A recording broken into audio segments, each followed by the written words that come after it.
और जो भी भर्ती निकले वो पूरी कंप्लीट होनी चाहिए, यूं नहीं कि बीच में रद्द हो जा। एक बच्चा पूरी मेहनत करता है, 3-4 कट ऑफ क्लियर करता है, फिर उसका फाइनल लिस्ट में उसका नाम आता है, लेकिन लास्ट में पता चलता है कि भाई भर्ती कैंसिल। हरियाणा का भी मैंने एक न्यूज़ देखी थी कि भाई ऑल वर्ल्ड में हरियाणा के सबसे ज्यादा पढ़े लिखे वो स्वीपर हैं। एक ऐसे अधिकारी का नाम या एक ऐसे प्रोफेसर का नाम बताओ जिसने किसान आंदोलन के समर्थन में कुछ बोला हो।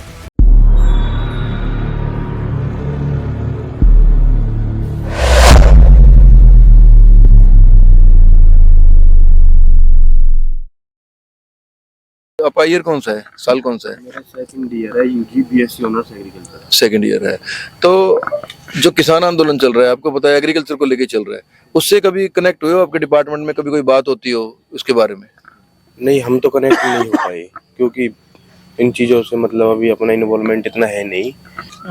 मेरा मोटा सा सवाल है इसमें, आपकी बैकग्राउंड गांव से है? गांव से हो और एग्रीकल्चर डिपार्टमेंट में हो और किसान बॉर्डर पे बैठा हुआ है क्योंकि उसको दिल्ली नहीं जाने दिया था। तो यदि आपके बीच में बात नहीं होगी तो कहाँ होगी? एक तो मेन बात ये है क्योंकि ये कल को आप ही कहीं ना कहीं ऐसे फील्ड में नौकरी लगोगे और फिर आप किसानों के अगेंस्ट खड़े होगे, क्योंकि फेवर में तो सरकार कहाँ खड़ा होने देगी। यदि फेवर में खड़ा ही होना देती तो यहाँ डिबेट होता उसके बारे में यूनिवर्सिटी में और कहीं ना कहीं उनको जाने दिया जाता।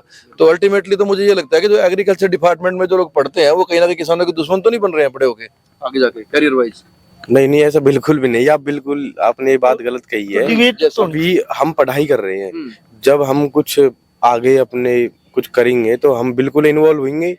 हमारा देश है, किसान भी हमारे भाई, हम भी किसान के बेटे हैं। एक सेकंड, एक ऐसे अधिकारी का नाम या एक ऐसे प्रोफेसर का नाम बताओ जिसने किसान आंदोलन के समर्थन में कुछ बोला हो। यदि आप बात, मैं मान लूंगा आपकी बात कि आप भी करोगे, लेकिन मुझे अभी तक एक भी एचयू से ऐसा नहीं मिला। पंजाब एग्रीकल्चर यूनिवर्सिटी से एक दो बंदा मिला है, लेकिन ना आईसीआर से मिला कि जिसने ये कहा कि भाई ये गलत बैठे हैं या ठीक बैठे हैं। बिल्कुल चुप।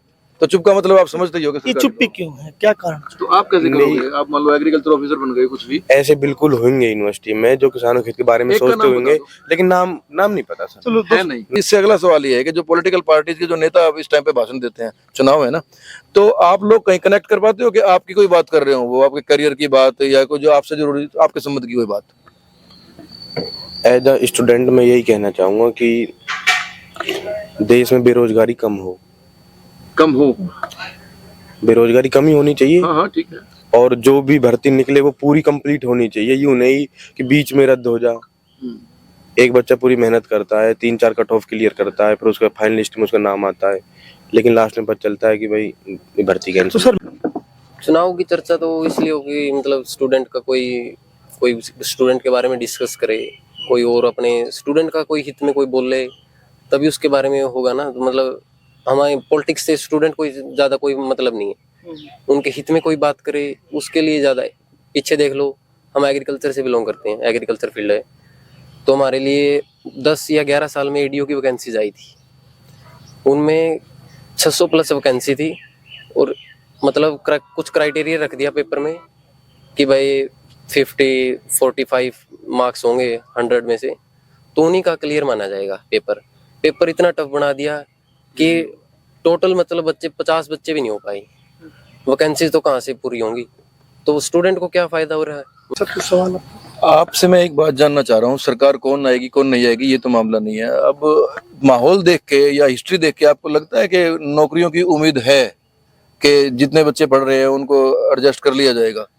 नौकरी की उम्मीद के अनुसार तो ये कहा जा सकता है। हरियाणा का भी मैंने एक न्यूज़ देखी थी कि भाई ऑल वर्ल्ड में हरियाणा के सबसे ज्यादा पढ़े लिखे वो स्वीपर हैं, सबसे ज्यादा एजुकेटेड लोग हैं। तो अब नौकरियां का तो क्या सवाल पैदा कर सकते हैं इससे? तो फिर पीएचडी करे हुए बच्चे ना अपने नौकरी के लिए एक स्वीपर की नौकरी चूज कर रहे हैं, तो क्या हो सकता है? कॉमन सवाल है आप सभी से, जैसे वो भाई है उन जैसों के लिए, कि आप जानते हो कि आप अब हायर एजुकेशन में आ गए हो और ये वो तबका माना जाएगा कि जो सबसे पढ़ा लिखा है, जिसने सबसे ज्यादा मेहनत की है, मेहनत तो हर कोई कर रहा है, लेकिन और ये भी आप मान रहे हो कि बेरोजगारी के लिए सरकार जिम्मेवार है। और सरकार पे बात करने के लिए इसमें जो इतनी अनअवेयरनेस है या जो बचना है, इसका आप क्या बेस मान रहे हो कि जो अवेयरनेस खत्म हो गई है, वो बात ही नहीं करना चाह रहा, ना किसी ने घोषणा पत्र पढ़ा है किसी पार्टी का, और वो उम्मीद भी करता है कि सरकार मेरे लिए करे। तो जब आपको ये पता ही नहीं है, जैसे वो बात नहीं करना चाह रहे, वो बात नहीं करना चाह रहे, तो ये बचाव कहाँ से इनके अंदर से आ रहा है? भाई इन्हीं की बात कर रहे हैं ना हम लोग तो। चर्चा से क्यों भाग रही हैं? हाँ मतलब ये क्या है, क्यों भाग रहे हैं मतलब चर्चा? क्या लगता है बच्चों चर्चा इसलिए भाग रहे हैं, दो पार्टी अपने देश की मेन कांग्रेस और बीजेपी, दोनों के एक ने 70 साल देख लिया, एक का 10 साल हो गया है, तो किसी ने कोई रोजगार के ऊपर कुछ इतना कुछ नहीं किया है सबसे बड़ा। को? तो फिर बात ही ना की जाए। तो बात न की जाए तो इसका कोई और नहीं रहता नहीं ना, बच्चे इसलिए बाजते हैं दूर कि भाई कुछ कर नहीं रहे हैं ना। ये दोनों पार्टी अगर कुछ करे ना, अपने घोषणा पत्रों का लिखा कुछ भी 2-4% अगर उसमें रोजगार के बारे में अगर आप आगे बढ़े तो सभी बच्चे आएंगे आगे। देखो मैं आपको बताना चाहूंगा कि आप लोगों ने नहीं पढ़ा इसलिए बता रहा हूँ, और के कांग्रेस का जो घोषणा पत्र आया है उसके अंदर जो आई हैं चीजें वो वही आई हैं जो मोदी सरकार ने पूरी नहीं की थी। एमएसपी की आई, किसानों को लेके, रोजगार की आई, अग्निवीर की आई, रोजगार लिखा हुआ है उसके अंदर 1 लाख रुपए लेडीज को 1 साल का देने का, और अग्निवीर योजना कैंसिल करने का मामला है। तो ये 3-4 चीजें हैं। एक जो लद्दाख के अंदर जो मेन मामला है, जम्मू कश्मीर धारा 370 हटाने के बाद शेड्यूल 6 नहीं दिया गया वहां पे, तो वो कहते हैं कि संवैधानिक सुरक्षा नहीं है, तो वो उन्होंने ले लिया है। तो अल्टीमेटली जब आप पढ़ोगे ही नहीं, जब आप डिस्कस ही नहीं करोगे, मेरा तो बेसिक सवाल ये है कि ये ना पढ़ने का कल्चर कैसे डेवलप हो रहा है इस क्लास में, जो आप यूजी में आ रहे हो, पीजी में आ रहे हो। एक गांव में कोई मजदूरी कर रहा है 14 साल का बच्चा, 15 साल का, 20 साल का, कि वो किसी स्कूटर रिपेयर करने की दुकान पे चला गया या किसी और मजदूरी पे चला गया, कपड़े की दुकान पे काम कर रहा है, वो ना करे जचता है। लेकिन मैं यहाँ भी ये उम्मीद देख रहा हूँ कि बच्चों में ना अवेयरनेस है, अवेयरनेस भी नहीं है। दोनों चीजें हैं। एक तो ये कि अवेयर है एक आदमी, लेकिन वो माथा नहीं मारना चाह रहा।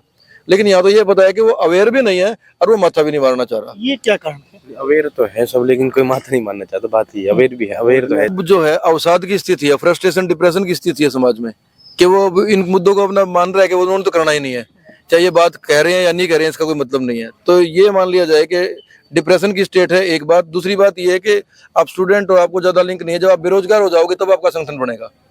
जब आप डिग्री कर लोगे तो बेरोजगार संगठन अभी कल से एक रैली निकाल रहा है हरियाणा के अंदर, भवानी खेड़ा से पता नहीं कहाँ से निकालनी है उसने, तो उसमें आएंगे बहुत सारे लोग आएंगे। तो आप जब तक इंतजार करोगे जब तक आप बेरोजगार नहीं हो जाओगे, ये मान लिया जाए। नहीं, बिल्कुल ऐसी बात नहीं है। एक बेसिक सवाल है मेरा, क्योंकि अब इतने अवेयर हो आप लोग, बातचीत से पता लग गया है कि कोविड के बाद एक अलग से डाटा निकल के आया था कि लोगों को ना इलाज नहीं मिल पा रहा था, ऑक्सीजन तक की लिमिट आ गई थी।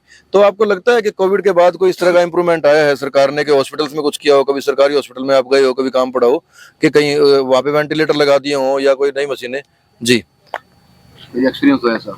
नहीं, कहीं कहीं नहीं है। उसके बाद तो हम वैसे मुझे एक डाटा का पता चला था कि हरियाणा में अभी मतलब गवर्नमेंट है ना, सेंट्रल गवर्नमेंट, ये अपने सरकारी स्कूल बंद कर रही है। सरकारी स्कूल बंद कर रही है। ऐसे कह रखा है कि भाई सरकारी स्कूल में बच्चे जाएंगे ना तो बच्चों को फीस भरनी पड़ रही है 500 रुपये। अगर प्राइवेट स्कूल में बच्चे जाएंगे ना तो 1500 रुपये सरकार गवर्नमेंट देगी। तो इसका मतलब ये मुद्दा है कि वो चिराग योजना जो लेके आई, तो इससे तो मतलब कि ये बंद हो रहा है। मतलब सरकारी स्कूल बंद करना ही चाह रही है, वो तो बहुत गलत है। टीचर्स की वैकेंसी खत्म होगी और सबसे ज्यादा मतलब पढ़े लिखे टीचर्स वहीं पर है, PhD ग्रेड बहुत अच्छे, वेल क्वालिफाइड सवाल है कि अभी एक वैक्सीनेशन का एक मसला आया है, ठीक है, कि वैक्सीनेशन लगवाई गई, अनिवार्य कर दी गई थी, कॉलेजों में अनिवार्य कर दी गई थी, जहाँ आप जॉब करते हो बस में चढ़ना है तो अनिवार्य कर दी गई थी। अब वैक्सीनेशन की कंपनी ने माना कि उससे ना अटैक आ रहे, हार्ट अटैक आ रहे। इसको कैसे आप सोच रहे हो कि ऐसे जबरदस्ती वैक्सीनेशन करना, एक ऐसी दवाई और उसी से पैसा लिया गया सरकार ने? ये तो मतलब बिल्कुल गलत हुआ था कि 70% लोगों के चांस बता रहे हैं कि भाई हार्ट अटैक आएगा। मैंने खुद ने खबर पढ़ी थी। तो ये मतलब कि सरकार ने धक्का करके बच्चों को लगवाए, टीचर्स को, सभी को किया ना, तो ये उनके साथ जाती हुई एक तरह से।